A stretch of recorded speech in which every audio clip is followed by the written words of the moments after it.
Vamos a darle la palabra al doctor García para que formule su alegato final. Bien. Muchas gracias, señor presidente. Señores jueces, buen día. Estimados colegas. Bueno, hemos concluido este debate, hemos concluido la recepción de la prueba que han ofrecido las partes para intentar acreditar sus pretensiones, tal cual lo expusiéramos cada uno en nuestros alegatos de apertura, y haciendo un análisis de toda la prueba producida conforme a las reglas que nos indica la sana crítica racional, entiendo que puede arribarse a una sola conclusión, y esta conclusión es que la Fiscalía ha aprobado en todos sus términos la acusación que presentó al iniciar este debate. Y lo ha hecho tanto por la existencia de prueba directa como de prueba que una inferencia lógica de la misma nos sigue llevando y siempre conduce a la misma conclusión. En primer término, voy a referirme a lo que al extremo objetivo de la imputación delictiva, es decir, a la materialidad del hecho, a la existencia de el hecho que se les enrostra a los aquí imputados. Y así entiendo que se encuentra acreditado que ese 5 de octubre del 2014 primeramente existió una incidencia previa entre el señor Carrasco con el joven David Hernández. Esto queda acreditado en primer lugar con los dichos del testigo Cristian Martínez. Él da cuenta de que se encontraban en este boliche bailable área 51 de la localidad de Rincón de los Sauces. Él se encontraba junto a David Hernández y que en un momento dado advierten la presencia en ese local de Giselle Lara con el imputado Kevin Carrasco, que al haber visto a Hernández a Lara con Carrasco le habría provocado algún sentimiento, razón por la cual se habría acercado a decirle unas palabras, lo que deriva en el conflicto inicial que se genera. Y de allí tenemos, bueno, por un lado que Martínez nos dice que bueno, como que Carrasco quiso tirarle un cabezazo. Carrasco dice que le tiraron el cabezazo a él, pero lo cierto es en definitiva que ese incidente, o sea, ese conflicto, ese choque, enfrentamiento entre ambos existe en ese boliche y es lo que genera el disparador del desenlace fatal que después tiene este suceso.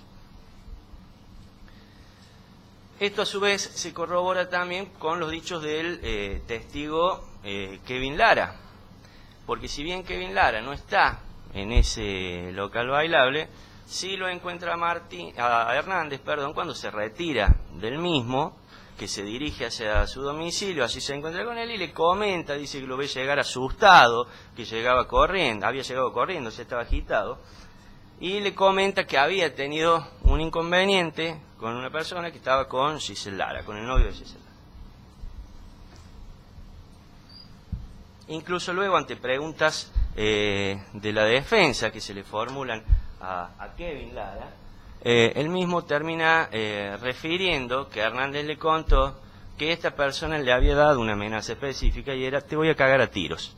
Perdón la expresión, pero para usar los términos tal cual se dijeron en esta audiencia. Y quien también da cuenta de esto, por habérselo comentado a Hernández, es el testigo García Cabral, de nacionalidad dominicana, que también hace referencia a que Hernández le había comentado un incidente previo que había tenido en este boliche. A su vez, tanto Cristian Martínez como Kevin Lara dan cuenta de la existencia de una relación amorosa, poco formal, pero cariñosa al fin, entre David Hernández y Gisela Lara. Lo cual, acá se dijo al inicio de los casos, era un invento de la Fiscalía. No, no fue un invento. Lo cuentan los testigos. Tanto ello, incluso la propia Gisela Lara, cuando declara, que ya después me voy a referir detenidamente a sus dichos, da cuenta de que en la información, en declaraciones anteriores que le había dado la Fiscalía, ante el interrogatorio que se le hace en el contraexamen, de que sí, que ella había dicho haber mantenido una relación con David Hernández, pero que bueno, que a partir de allí como que Hernández a lo mejor pensó que esa relación llegaba más.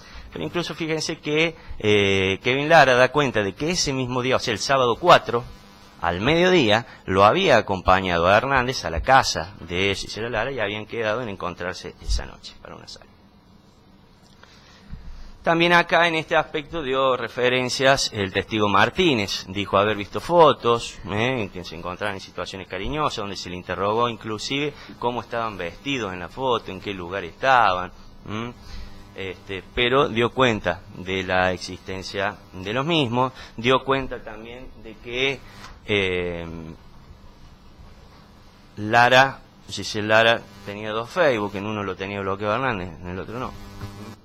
Y que generalmente ella como que quería ocultar los encuentros que tenía con el mismo.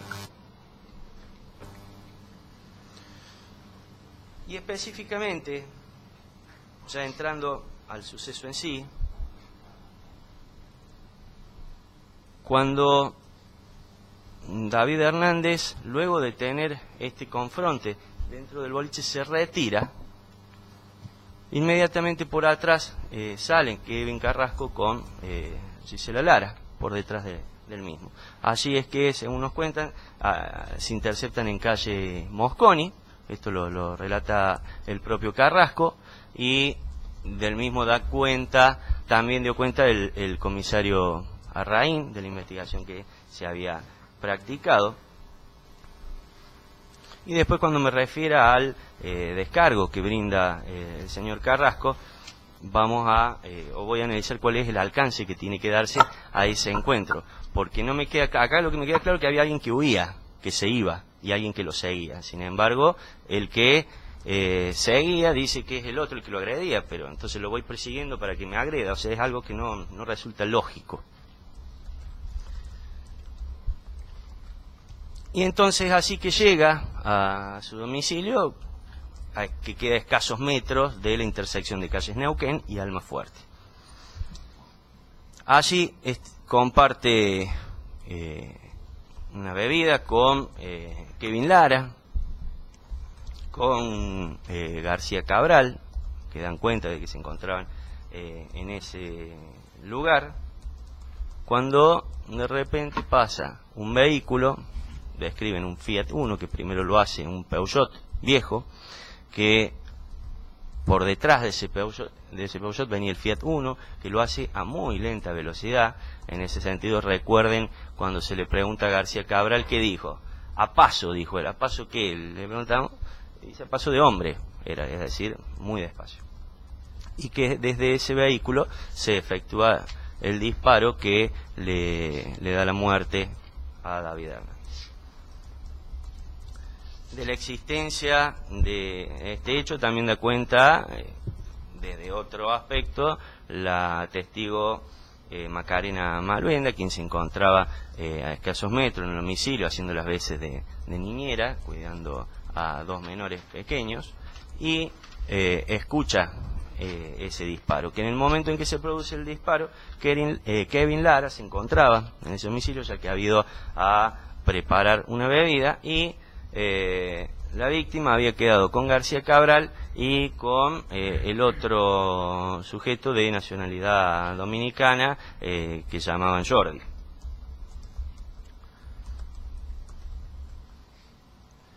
Los testigos dan cuenta que posteriormente a que es herido David Hernández, es llevado por un vehículo particular de una vecina, una camioneta, hacia la clínica. En esa clínica es atendido por el doctor Germán Heit Milesi. El galeno nos relató que ingresó ya sin signos vitales, que a pesar de ello se realizaron las correspondientes tareas de reanimación, las cuales no tuvieron un buen resultado o un buen destino. Que él pudo apreciar la lesión que tenía el joven Hernández, nos hace la referencia a la existencia de múltiples perdigones en su cuerpo, lo cual después corrobora en esta audiencia la señora médica forense, la doctora Aide Fariña. Cuando se le dijo múltiples, se preguntó cuántos, muchos, dijo más de 10, sí, más de 10 eran. Y nos explicó la zona de esas lesiones, en la región torácica, en la zona posterior, y en el brazo derecho también zona posterior, es decir, zona lumbar, espalda, y zona posterior del brazo derecho. Que bueno, explica técnicamente la lesión, es decir, esto traspasa caja torácica, perfora pulmón, y que es lo que produce un shock hipovolémico que, conforme le fuera preguntado, en pocos minutos lo lleva a la muerte.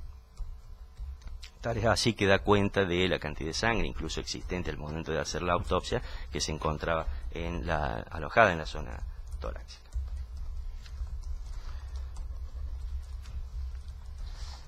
Y en lo que hace también a este extremo de materialidad o existencia del suceso fáctico, cabe hacer mención de los testimonios de los oficiales o policías que intervienen. Estos son el oficial Olave y el comisario Julio Rain. Olave explica cómo se trabajó en el lugar, cómo toman conocimiento por un llamado telefónico de que había existido un disparo de arma de fuego allí en Neuquén y Almafuerte, que se dirige al lugar, pero no encuentran a nadie lesionado allí, que por eso es que se comunican con los nosocomios locales, y en donde les informan que en la clínica maternidad había ingresado un joven herido por un disparo de arma de fuego. Que se trabaja en el lugar, y en el lugar, bueno, como se pudo, no solo como lo comentó el oficial, sino como se pudo apreciar a través de imágenes fotográficas que fueron aquí exhibidas y explicadas por el declarante, no solo pudimos constatar cómo es físicamente ese lugar, sino también la existencia de manchas de sangre, de los lugares donde había impactos de perdigones, de que se secuestró en el lugar un taco de escopeta, que luego al ser peritado se explica que el mismo es calibre 16. Y también da cuenta Olave de algunos allanamientos que se hicieron, que luego de esto la información más completa la brinda el comisario Rain, por ejemplo en el domicilio del imputado Carrasco, que se realiza en el mismo día de la fecha, 5 de octubre, con resultados negativos en cuanto a ubicar a su persona o arma de fuego. Si se secuestra un vehículo que es un Focus blanco, que después, conforme se determinaron, es propiedad de sus progenitores. El comisario Arraín, además de explicarnos todas estas circunstancias vinculadas con la materialidad del hecho, con las características del lugar, los elementos que se secuestran en el mismo, se le exhibieron imágenes de los croquis que fueron por él mismo realizados, ilustrándonos de una manera pormenorizada el lugar donde ocurrió el hecho, donde fue el lugar del encuentro previo en avenida Mosconi, donde se encontraban las improntas del disparo que se había efectuado con la escopeta, donde se encontraba el taco secuestrado y demás elementos. Todos estos elementos que, como los perdigones, tanto que fueron encontrados en el lugar, como la sangre, como los perdigones que fueron extraídos del cuerpo de Hernández, que fueran exhibidos después posteriormente a los aquí declarantes. Pero además de esto, Arraín nos ilustra pormenorizadamente de cómo se desarrolla tramo por tramo esta investigación y cómo se van obteniendo los elementos de convicción que en definitiva nos llevan a los responsables de la muerte de David Hernández.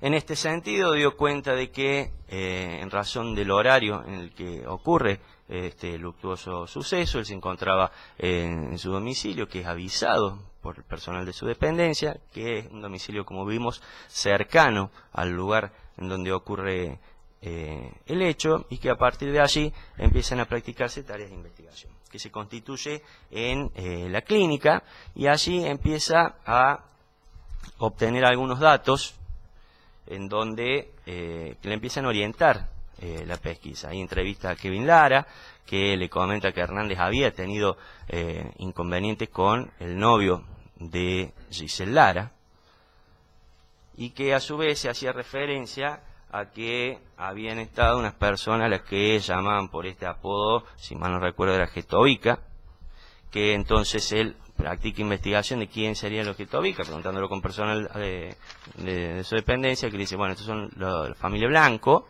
y a partir de allí es que empiezan a direccionar esta investigación.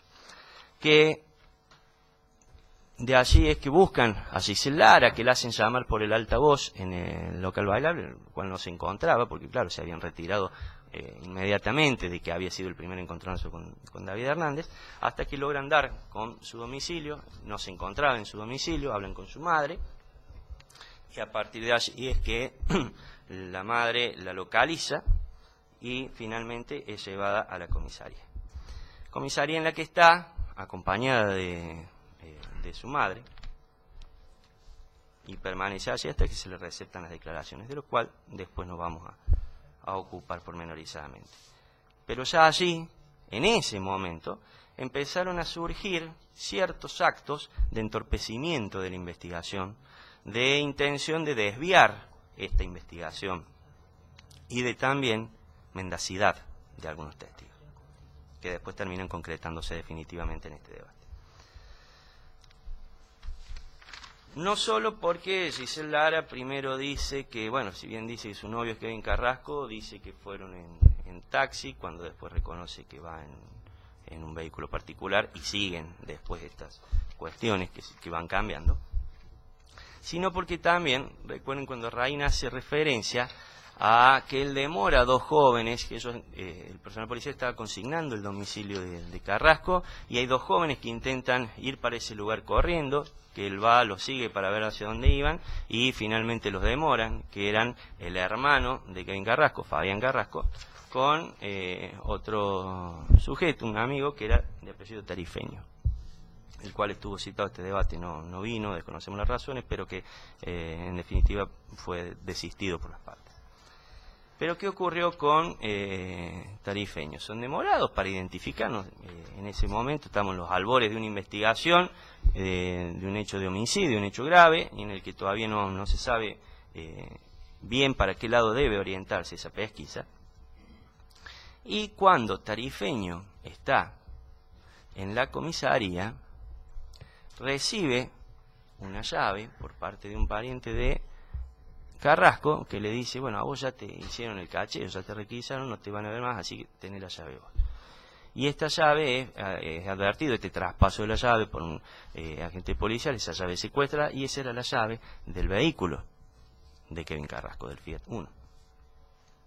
Que antes, cuando estaban consignando también en ese domicilio, se acercó una persona como mostrándose como un curioso del lugar, nos dijo era de apellido Sanuesa, que después, minutos después, es avistado en una plaza cercana al domicilio junto con el progenitor de Kevin Carrasco.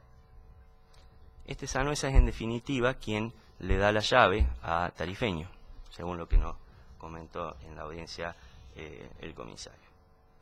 Las llaves de un vehículo que apareció en un domicilio de una persona que se levantó un domingo y vio que tenía un auto en su casa.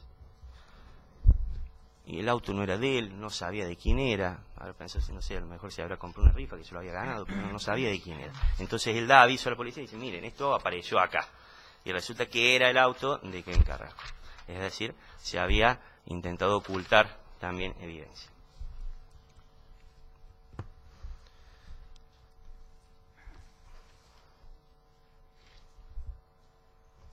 Y así es como todos estos elementos empiezan a direccionar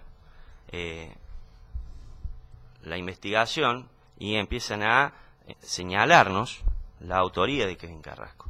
Son todos elementos que empezaron